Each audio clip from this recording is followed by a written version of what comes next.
You talked a bit about the ageing demographics as well. Where is that likely to hit hardest? Because obviously this is probably more of like a global issue. Which countries will that affect the most? Right, so indeed one of the 30-year trends that is behind the fall in global interest rates is demographics and mainly aging, because it has participated in the increase in the global saving gluts. So the fact that people save too much, despite the growing level of debt, we still have this problem, global saving gluts. And that is very advanced in Japan, as you know, where the working age population is already falling and has been falling for some time. Germany is next, Finland as well, but it's a small part.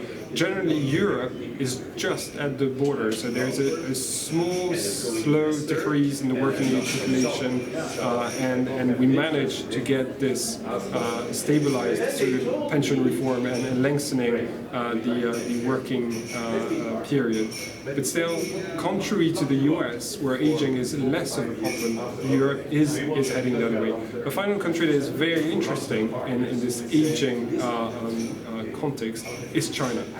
So China has very rapidly, probably more rapidly than any country I know, moved from a US-like demographic situation to a Japan-like situation, and obviously that's the consequence of the one-child policy, which had a tremendously positive impact, because when they introduced that policy now 40 years ago, it allowed for Chinese people to stop starving. So they literally moved demographically to living longer, healthier, but with fewer children. So you saw both the aging and the disappearance of children, which has created an age pyramid in China that is shifting very quickly from a US-like one to a Japanese-type age pyramid.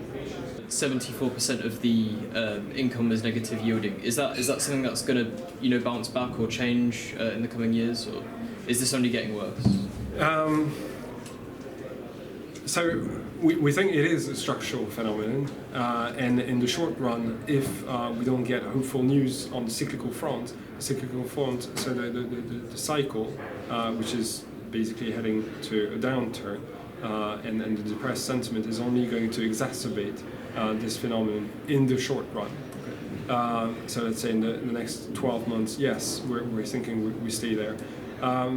In the slightly longer run, no, we think we are close to the end, in the sense that we are reaching a point where negative interest rates are so damaging that we are at the lower bound. So even though there was no such thing as a zero lower bound in monetary policy, there is a lower bound, because at some stage you look for alternatives, and therefore we do believe that we're closer to the bottom than we were before.